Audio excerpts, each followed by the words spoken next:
Hey guys, how's it going? Michael Troy here. Today we're looking at Superman Treasury 2025, Hero for All, Issue 1, the humongous Treasury size edition. So much fun. Cannot wait to share it with you. Subscribe to my channel if you haven't already. Hit that like button and let's get right into it.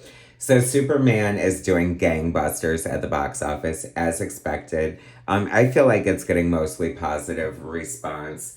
Of course, there's always going to be naysayers. But whatever. Anyway, so to celebrate that, DC is coming out with all kinds of Superman books, reprints and special editions and new series and freaking this Treasury size special. And if you watch my channel, I love Treasury size, so I had to pick it up, of course. This is the variant cover by writer Dan Jurgens and inker Brett Breeding, who do have a sequence in here that is really cool. So let's see. Dan Jurgens' story, Bruno Redondo art and cover, Ciao Felipe Incasis, Adriano Lucas color. Shout out to Adriano, beautiful colors by the way. Dave Sharp letters, Resurrection sequence by art by Dan Jurgens, Brad Beating, and Adriano Lucas. Variant covers by Scott Kablish and Hi-Fi Dan Jurgens and Kathleen, editors, whatever. What a gorgeous double page spread. This is Treasury size. This artist is amazing. I think this is the Nightwing artist. I'm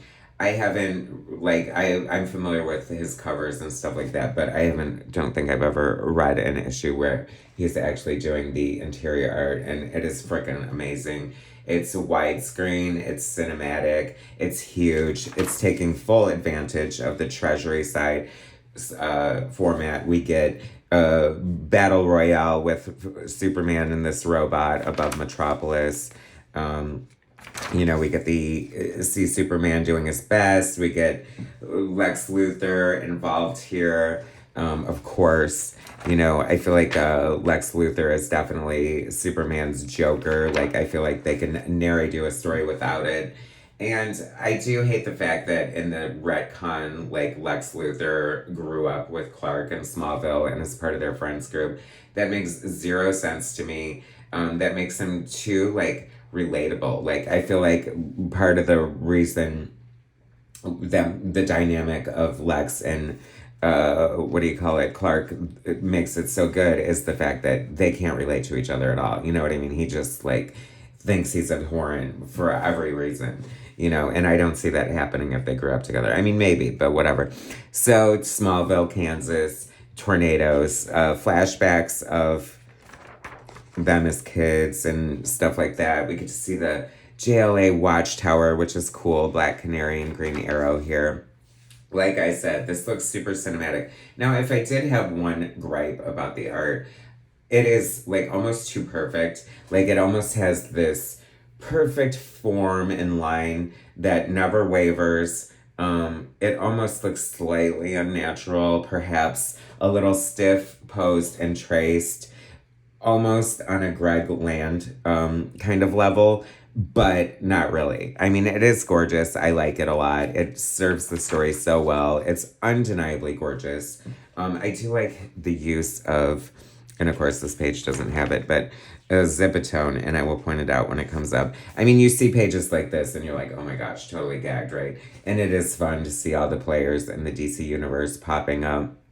I don't read many monthly DC titles. I'm more into the Absolute line, which I think is on fire. And I like the Black Label books and the special, Batman Dark Patterns and stuff like that. Because the ongoing continuity in the DC universe is, I don't know, it's just not really my DC universe. And I know things change and I'm an old fart and whatever, but I don't know. I just like kind of the classic dynamic of, Lois not knowing Clark's identity. Here we've got them married with a kid and, people do love that. See, here's some of that great, delicious zipatone dot pattern action that I love so much. Steel, it's great seeing these characters. I love all the money shots when they're introduced. So, spoilers, Clark or Superman is being held prisoner while the planet is being invaded and they don't know where he is. And he's being filled with these false memories of like, which are super triggering, by the way. Revisionist history of Lex helping him get the job at the Daily Planet, Lois being in love with Luthor, and even calling Luthor Smallville, which was so triggering to me, and just underscored like the whole problem with him now being from Smallville. The fact that he could arguably be called Smallville just does not sit well with me at all. Some fun stuff with Aquaman here. Dan Jurgens, I have to say, is clearly, it's no reason he had such a great run on Superman. Like, this is so classic. I feel like all the characters are so correct. He definitely has a great handle on the Superman mythos. And not just shit on him, because I feel like he might be the one who, had them have kid and bring in the Superboy. And I do love, like, Damian Wayne, so I don't know. Maybe it's just because I'm not reading it consistently enough. You know what I mean? If I were, I'd probably be in love with it. Cool ass Batmobile here. More fun zip. I love it. Like I said, look at the colors. So good, right? See, and this is annoying to me. You know what I mean? Like, I don't like Lex Luthor being like a good guy, or like, of course he's gonna help defend the Earth. I like that has his ass handed to him fairly quickly by Cyborg Superman. And I'm not gonna lie, it is always fun to see the George Perez initially designed sort of battle suit of Luthor that was made for what, the Superpowers miniseries or something. So amazing nonetheless.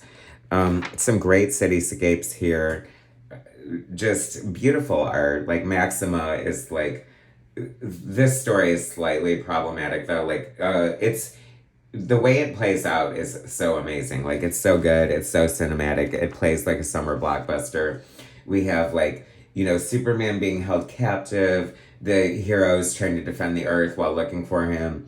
Jonathan Kent is on the lam with his grandparents. And this was confusing to me too. I thought, is Jonathan Kent's the grandpa still alive? Like, I thought he died, and like, I hate that he's dead, but then I think he's alive, unless this is Martha's boyfriend, or I don't know what the hell's going on, but I don't know, but it's still fun to see. Like I said, it's like a movie. Like, they're trying to escape because apparently Maxima's problematic motivation is jealousy. She can't have Superman, and she doesn't want anyone else to. She finds out that, Lois had a baby, and that's a bigger offense than taking Superman away from her. So she's coming back to, I don't know, and she's using Cyborg Superman as her new consort, and she's gonna just see Superman as being held captive and being planted with these false memories, which it was a huge mistake. They're like trying to placate him and hold him here, but of course the big blue Boy Scout, has an indomitable will, and nobody can, trick his mind for too long and make him go against the grain of who he really is. So he's going to see past the deception, and ultimately, well, we'll see what happens. But this is a great sequence here. This is the sort of origin story.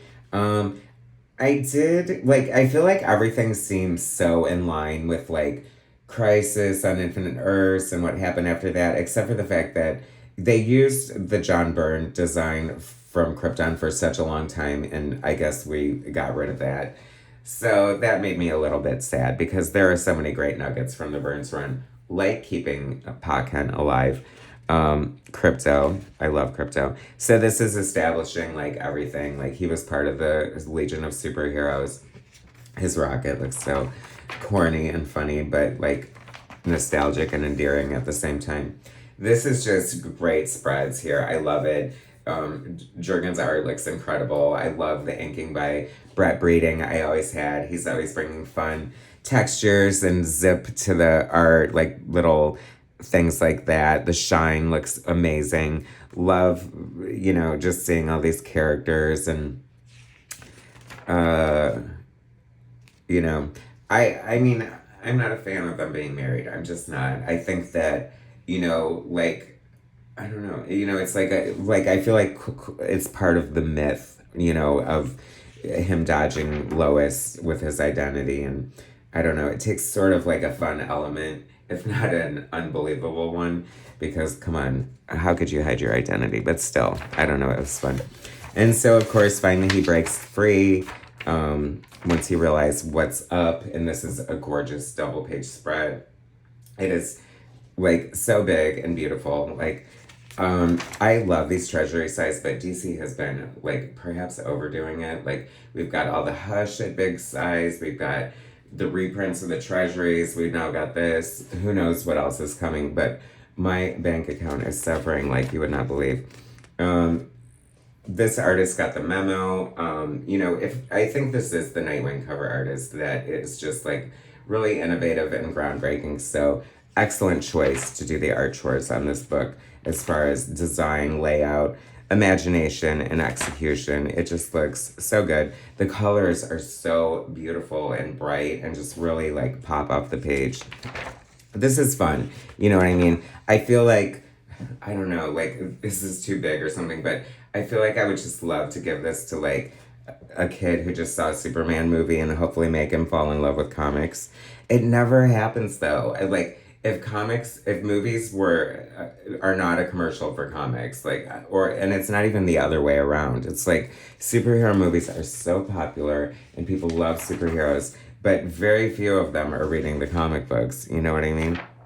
I mean, I don't know why DC and Marvel don't look at comics as just like an investment in future stories and put all they can into them, or, you know, or just something. I mean, you can't tell me that you can make a $200 million movie, but you can't pay like a comic book artist what they're worth. It's just weird, right? And then we end on this gorgeous double page spread. The issue I have with this is like, I feel like the superheroes are part of the problem. You know what I mean? He's so upset. We could have done better. Well, you were the one, like, you know, playing hostage. So, you know, who are you blaming here? And not to mention the fact that Maxima is here because she wants your ass. You know what I mean? Like, so this is basically all your fault, all because of you. And then they're like, oh my gosh, she's going to head up the restoration effort. Well, arguably, he could do it like in a half hour with his powers single-handedly. So, of course, he's going to do it. He's amazing. He's the cat's pajamas. He's everything. He's Superman. And what a great double page spread to end on. This is a beautiful book. I hope this is an annual tradition. You know, obviously, we'll probably get 3 Superman movies out of Gunn. And hopefully so, right? Little preview for the movie. It does look good. I cannot wait to see it. I mean, Guy Gardner, Mr. Terrific, Metamorpho, and whoever that is. Just looks so much fun. Cannot wait to see it. I mean, I will keep getting the Superman special editions and stuff, but I don't think I'm gonna like start reading Action Comics. I don't learn how the boy became a man. I don't know. I don't know. That could be good though, right? Written by Mark Waid. Anyway, thanks for watching, guys. Subscribe to my channel if you haven't already. Hit like, and I'll bring you more soon.